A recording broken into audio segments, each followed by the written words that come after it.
So I farm so hard the employees wanna find me, and then wanna hire me. What's 100K to a guy like me? Could you please remind me? Farm so hard, this ain't easy. Working late nights, you best believe me. My grades can only go A's. Never wanna see another B unless I'm Jay-Z. Farm so hard, let's get paid. Welcome to the first episode of Farm So Hard. Today I'm your host, Jim Pruitt, and I'm joined by one of the smartest and the coolest people on Twitter. Go ahead and introduce yourself. What's up, nephew JP? This is BG Brian Gilbert. I'm an emergency medicine pharmacist. Just happy to be here, man. Glad that you're doing this. I'm seeing big things coming out from you. And I'm just trying to be like you, a boss dripping a whole lot of sauce. You know what I'm saying? I like it. You know what I mean? It's around here, especially in the ED game, you got to get in where you fit in. You know what I mean? So we're going to go ahead and jump right into it. The topic for today is anticoag reversal, particularly looking at factor Xa inhibitors in the reversal with prothrombin complex concentrate, or as most of us in the United States know it, Kcentra. And I couldn't think of anyone else to bring on the show other than Brian Gilbert. You're a kind man. There's a lot of people out there, but I appreciate it, buddy. There's been a huge trend now to start using these NOACs, DOACs, SHOACs, or whatever you want to call them, with an increase in the prescriptions for Xarelto and Eliquis. So Brian, tell us, what does the evidence say in regard to warfarin compared to these new novel agents in regard to bleeding rates? Yeah, so like you said, there are more trends now to utilize these agents just for the convenience factor. A little pet peeve of mine, I actually think there's probably some indication creep going on with these agents. You know, a lot of the folks that we're starting to utilize these agents in now weren't actually studied in large randomized control trials that got them approved initially. And so I think that you're starting to see their utilization overcome warfarin, and a lot of that has to do with the patient populations that they're utilized in that they actually weren't studied. But like you were saying or alluding to, is that the bleed rates are a little more favorable when it comes to the DOACs compared to warfarin, specifically with apixaban actually being superior to warfarin. And so I think there's a lot of folks out there that, especially in the ambulatory care setting, that just are more comfortable utilizing the DOACs. Obviously warfarin's never going away. There's still going to be a patient population that's always going to utilize it, or you're just going to have failures in the DOAC population that you're going to need warfarin. But, with the new AFib guidelines recommending DOACs over warfarin, the indication creep, I think you're going to start to see warfarin just become obsolete in a large way. And like you said, man, it ends up being kind of scary. And so, at least initially with these DOACs, these spontaneous bleeds are more favorable with the DOACs as opposed to warfarin. But, being in the ED, we always get those patients that come in a trauma situation or some sort of situation that we're not accounted for with these bleeds. And so it can be really tricky when you're trying to, manage these patients overall. Absolutely. One of the things I was able to see is that we don't have these monitoring parameters for these new agents like we did with warfarin. However, I did hear that you've been working on some things to help determine if a patient is actually taking one of these new novel anticoagulants using things like ROTEM and TAG. So Brian, help us understand a little bit more about that. Yeah, absolutely. So, you alluded it too, we don't have our INR like we do with warfarin. And if anybody out there has ever worked with a surgeon, neurosurgeon, trauma surgeon, they love numbers. They love to see that INR get reversed. And unfortunately, we just don't have anything that's validated at this point with the factor Xa inhibitors. With Pradaxa, we've got the thrombin time, which is pretty good, but like you said, it's kind of fallen out of favor. So as soon as we figured out everything with Pradaxa, boom, we're not even using it anymore. So now we're trying to, at least my group's trying to focus in on these Xa inhibitors and try to, one, identify who should be reversed. We don't have that INR, like you said. And then after that, we don't have that INR in terms of reversal and success. So we're looking at all the different things that may potentially be utilized within, the entire scope of ED critical care setting, whether it be at a community hospital, whether it be at an academic medical center and whatnot. And so our group has been really focused in on utilizing thromboelastography or TEG. We have it at our shop. And then, we've also been trying to identify and utilize whether or not we can use low molecular weight heparin anti-10A assays. Mechanistically, it makes sense that there's going to be some activity with the factor 10A inhibitors on that, or should be able to be identified with those low molecular weight 10A assays. The problem is that they're not calibrated for, the factor 10A inhibitor, so we have to come up with the appropriate fudge factors, which there's been a little bit of data out there on that, but nothing in the setting of, trauma or acute critical illness. So we're still trying to figure that out. Yeah, the most reliable I think right now that we probably have is TEG or any sort of viscoelastography, whether it be ROTEM or TEG. And so here at our shop, we have rapid TEG. And so when it comes to deciding whether or not to reverse or assessing the efficacy of whatever we do to reverse, we tend to utilize the R time and the acute clotting time in terms of identifying those who should be reversed and then the efficacy. So we're looking into it right now in terms of the best practices for that. We actually have a case report coming out in the American Journal of Emergency Medicine coming out pretty soon. And then we have a couple other articles that we're working on and trying to gather some data on that. But yeah, right now it's tough out there. And that brings up a key thing because in my shop, when these patients come in, some of the trauma people or ED said, "Hey, Jimmy, what lab are we missing? Is there anything else we can do to see if this patient was taking an anticoagulant?" And to be honest, I really don't have a great answer for them. So how long is it taken for you to get these anti-10A results back? Yeah, so it's roughly about a 45-minute turnaround time. And so the problem is that if you got a patient that's clinically deteriorating, it's tough to get that data back. So my initial thought is just to go ahead and give the reversal agent and don't wait on the lab. You have to just assume that there's a coagulopathy. If it's something not as critical, like if you have a GI bleed that's maybe stable and you're trying to assess, you could probably go ahead and wait on that at that point. But again, if they're hemodynamically unstable and you want to go ahead and reverse, no one's going to fault you on that. So it's just real tough, and then on top of that, if you get one that's sort of in the middle, how do you even interpret that, just because we don't have the appropriate fudge factors. Now, if it's a slam dunk, it's real easy. You just go ahead and say, yeah, let's go ahead and reverse on that. But yeah, I mean, it's difficult in terms of identifying it. The other thing to consider is a lot of times these patients are on, concomitant antiplatelets as well. So a lot of times you don't even know if the bleed is associated with the factor 10A inhibitor or if it's an antiplatelet bleed, So that's why I'm an advocate for TEG. You run that thing and you can try to identify where in the clot process there's a breakdown. Perfect. So we kind of talked a little bit about monitoring. We won't get into some of the newer agents, but what are you using at your shop to reverse these patients that are bleeding on DOACs? So we currently utilize prothrombin complex concentrate or 4-factor PCC as well, so Kcentra. I say currently because that may eventually change just due to some of the data that may come out later on. But we felt pretty comfortable with the effectiveness data and the safety data that was out there.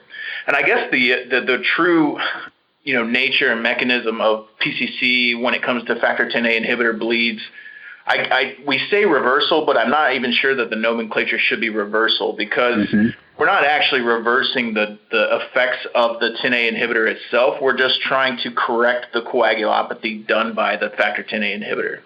When we talk about these things and we say like toxicity, it's not in a normal this is not like a normal toxicity situation where you have super therapeutic levels of a drug.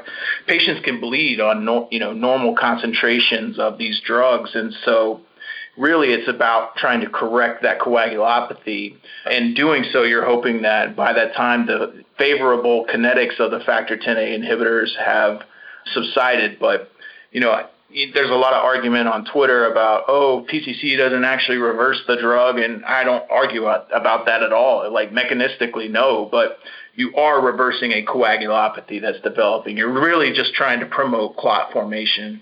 Hey, Brian, can you quickly just go through what's in PCC? Yeah. So three-factor PCC has factors 2, 9, and 10, and then factor 4 or four-factor PCC has factor 7 that's included, and then whether or not it's activated is based off factor 7. So our main products that we use for activated four-factor PCC is FIBA. So there's been a little bit of data with FIBA and factor 10A inhibitor reversal. I wouldn't say there's a robust amount of data, but there's the most data associated with four-factor PCC. And I'm not actually sure there is any three-factor PCC data. I'd have to look into that a little bit closer, but I think for the most part, most institutions have four-factor PCC, whether it be FIBA or Kcentra on formulary, just due to the facts that it is superior, or they utilize it for warfarin reversal, and it's superior to INR reversal than three-factor PCC. So, Brian, there's a lot of information about fixed dosing and the traditional dosing. Can you give a comment on what you're using and what most people should be using? Yeah, so if you actually look at that's also kind of controversial as well, is that PCC dosing altogether is controversial in that the original dose-finding studies for four-factor PCC, Kcentra, was not actually done by the drug company. From what I was told and what I've been told by the manufacturer is that a lot of these dose-finding studies are supposed to come out later in the year. We'll see if that happens. But currently, guidelines recommend a 50 unit per kilo dosing from the neurocritical cares and SCCM guidelines. But all of that's pretty much based off of warfarin reversal data, which was, again, sort of an arbitrary number that they came up with, especially knowing that dose-finding studies weren't performed. And so just like with warfarin reversal, we've seen decreased dosing regimens or fixed dose or low dose, whatever you want to call them, be effective for warfarin reversal. We're starting to see a trend towards these lower or fixed dose regimens for factor 10A inhibitor reversal also be effective. And so it's interesting because you want to ensure that you are achieving hemostasis, but you're also, again, we discussed that these agents are clot forming and clot promoting, and so you don't want to end up causing a thrombosis. And so I think that it's a stewardship approach in that you want to give the most appropriate dose that is effective for hemostasis without causing adverse effects, which also goes back into monitoring. So if you monitor a patient, you decide you're going to go ahead and give them a dose, you give it to them, and then you check that efficacy. And if you still haven't achieved that efficacy, then maybe go ahead and give another dose at that point. So it seems as the dosing is going to be something that's going to be dependent on your particular hospital and the guideline.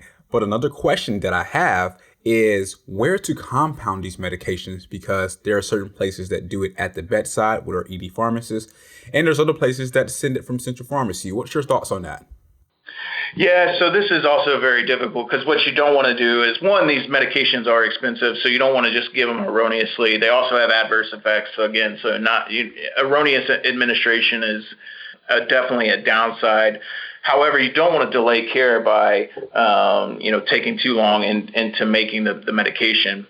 So I think that currently at my institution we have our PCC come from the main pharmacy, and so we have a pretty good turnaround time. I think our average is about 30 to 45 minutes from order to administration to the patient.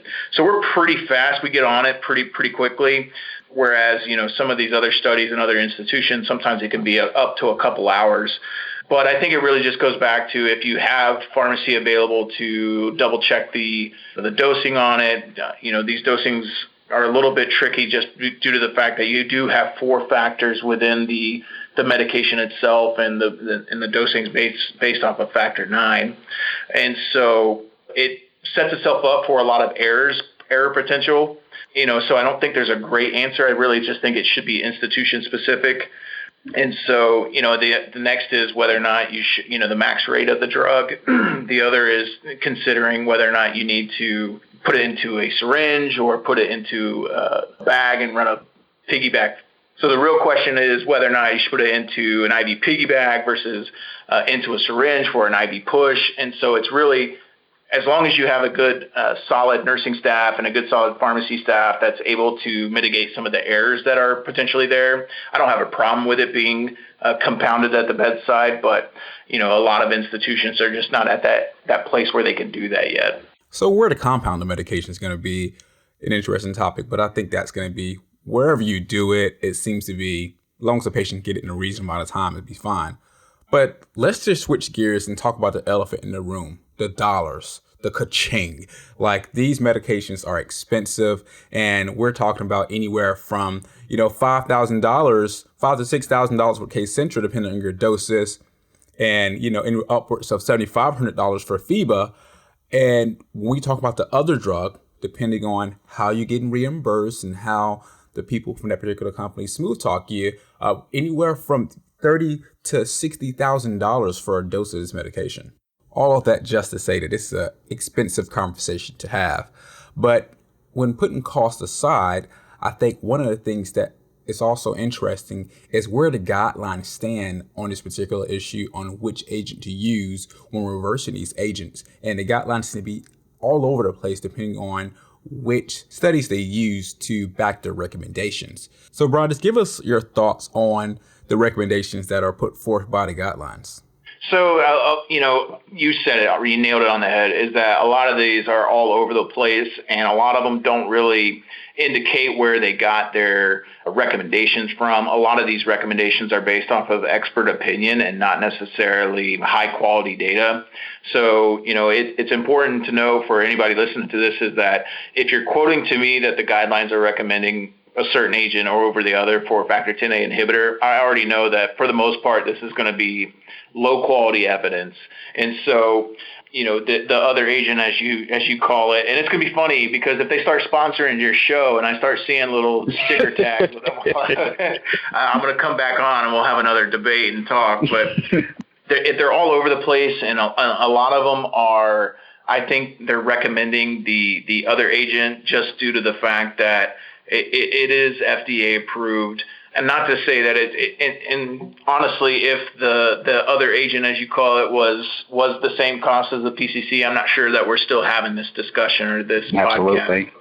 But, it is all over the place just due to the fact that there isn't a lot of high quality data out there. There's not a lot of good comparator data as well. The other thing is that we don't even know if any of these agents work or if it even matters. So it's tough to have somebody come in with a subdural hematoma on a factor Xa inhibitor and you're not going to go reverse it. It's tough to think that anything that you can do is not going to work, but it could very well be the fact that that happens. The other issue that comes up all the time is whether or not, we're reversing and we're even causing hemostasis to occur. I know specifically with like head bleeds and things like that in terms of dosing, some people will shoot for higher recommended dosing, but at least with PCC, I still think you're okay doing the lower dose just because you can always give a little bit more.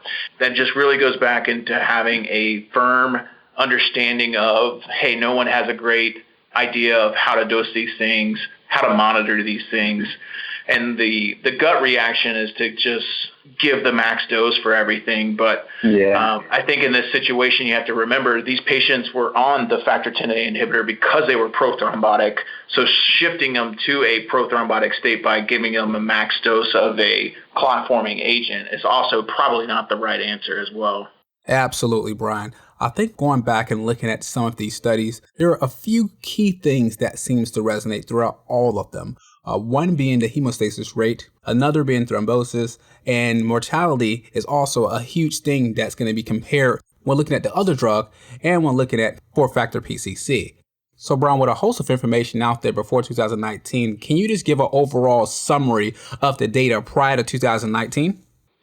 Well, it was great because we didn't have the other agent on the market. We just really were utilizing PCC because that's what we had available and we thought would work best at that point. The other consideration was that a lot of these patients, we knew the patient population that they were utilizing them in, whereas now there's this indication creep we talked about before.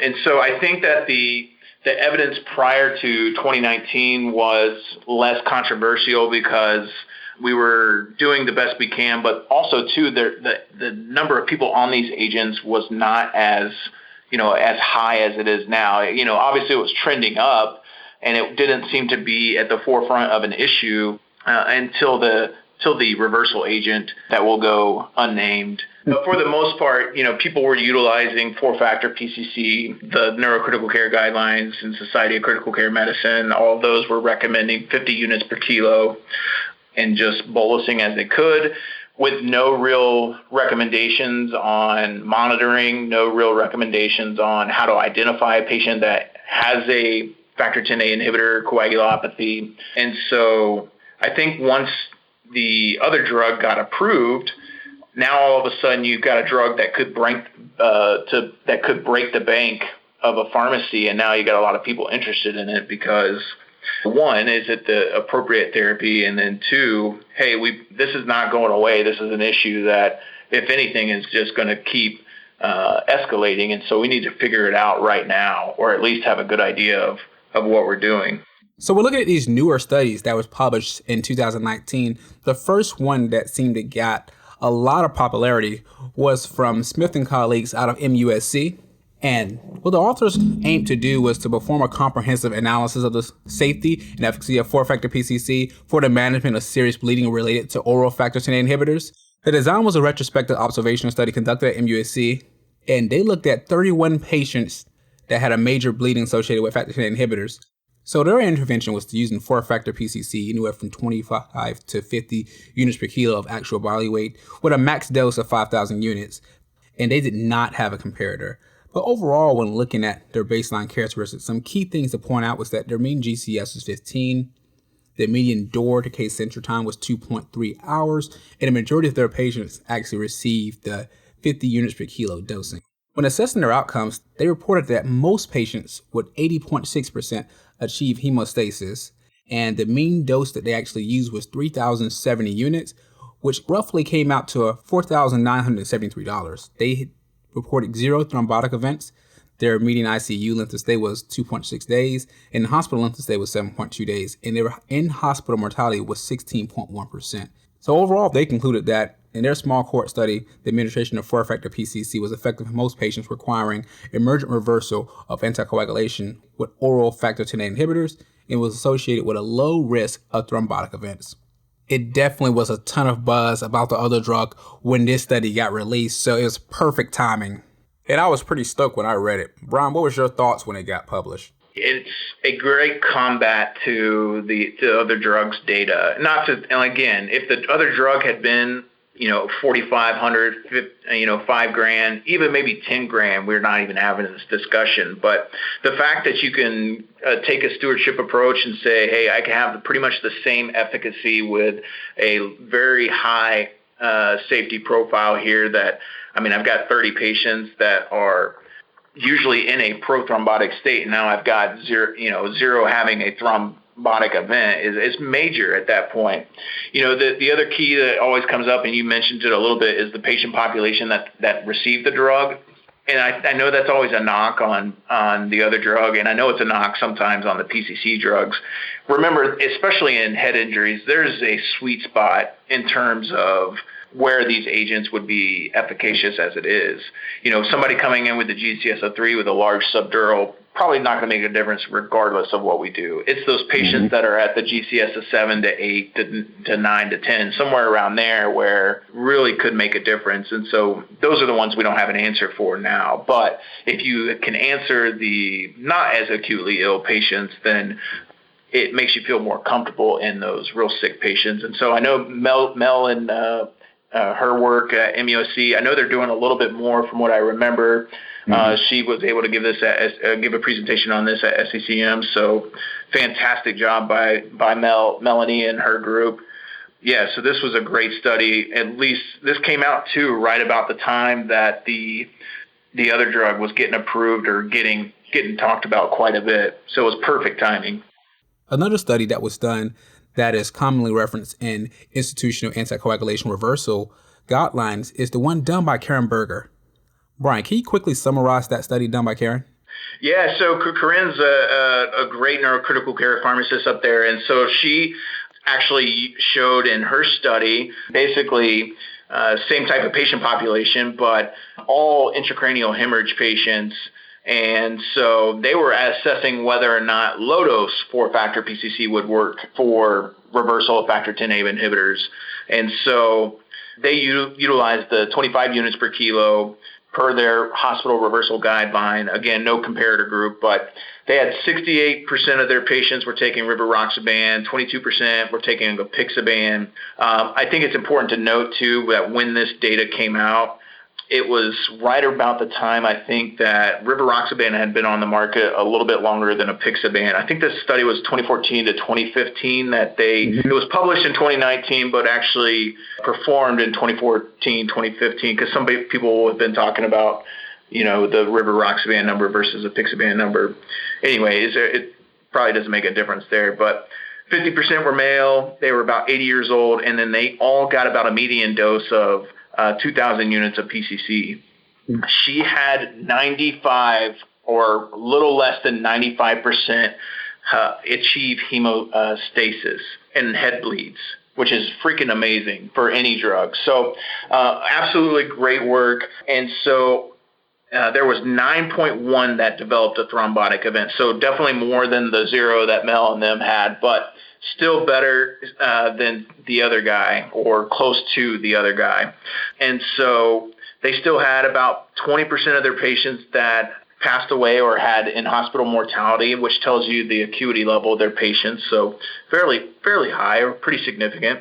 And so overall, having patients that, head bleed being probably the most feared acute major bleed, and utilizing not only PCC, but utilizing a low-dose dosing option on that and still getting high efficacy rates is just fantastic. So this is great sort of data to fuel at least more discussion on the utilization PCC and low-dose PCC.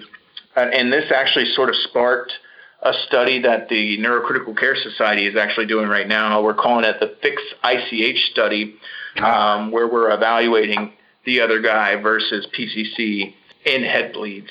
So more to come on that. Hopefully the guys out of Rush are leading this study. So hopefully we can get some good data out to the world. Speaking of the group from Rush, they're basically a publishing machine. Every time I turn my head, they're posting about a new publication and something else. So just big ups to those guys out there at Rush and just continuing to contribute to the medical literature. So before we close out, can we talk about this last study by Dagger and colleagues? Yeah, absolutely. So Bill and colleagues out there were utilizing FIBA, which again, just quickly is 4-factor PCC with activated factor 7. So he had 64 patients that were receiving FIBA for potential bleeding during a high-risk procedure.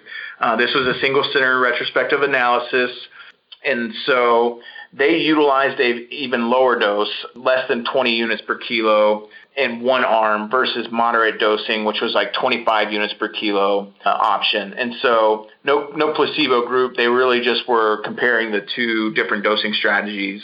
And so there was the mean age of the patients were 74 years old. 80% were on anticoagulation for AFib. About 30% had ICH, and then 16% had GI bleeds. 25% were on dabigatran, 31% on apixaban, and 44% on rivaroxaban. And so when it came to additional doses and in terms of just efficacy overall for FIBA, patients had a 90.6 or 91% effectiveness for achieving hemostasis. So again, we have another study here that shows PCC being effective for reversal of factor Xa inhibitors. And in Bill's study, they had, in terms of thrombotic events, they had 8% that had a thrombotic event, which is still, close to the other guy's number. And then 14% had in-hospital mortality. So fairly sick population, not overly sick, but still a pretty good number. And so their conclusion was that 25 units per kilo of FIBA or lower appeared to be safe and have the potential to increase hemostasis and critical bleeding sites. So again, another type of positive data coming from the PCC realm, especially for those that are like, hey, I have FIBA on formulary and all this data is with Kcentra. These were all phenomenal studies, and it's definitely going to impact the way we practice moving forward with these, the ones that are being produced, and the ones that the phase 4 trial that's undergoing right now. But as we get ready to close out, Brian, give us some of your final thoughts. One is that, monitoring and identification of patients that need to be reversed is crucial. The second is that no matter what data or whatever agent you use, you need to find a marker to tell you whether or not the reversal was effective or not. And so, unfortunately, there's not a lot of data on there right now. Continue, if you're listening to this, continue to look at that. Next is that I think PCC at this point should probably be your option when it comes to reversing these factor 10A inhibitors. That may change once this trial that you just alluded to came out. That's if they don't cop out and don't use PCC, but that's a whole nother discussion. But, I think for now that PCC is probably appropriate as long as you continually assess the data in a non-biased standard. So if this comes out and the other guy is actually superior with a lower safety profile, then you know what? Pharmacies and institutions are just going to have to buck up and foot the bill on that. But I think that for right now, and the other thought, and the last closing thought for me, is that we don't even know if these agents are even appropriate. So having no comparator group or knowing whether or not these agents even make a difference is also something to consider. But overall, PCC, I feel comfortable with it. I know you do as well. Probably your best bet in these situations. That's great, Brian. I want to thank you again for coming on the show, and I'd like to thank all of our listeners to tuning in for the first episode of Pharm So Hard. Definitely check out the webpage to look at some of those show notes, and I will see you guys on the next episode of Pharm So Hard.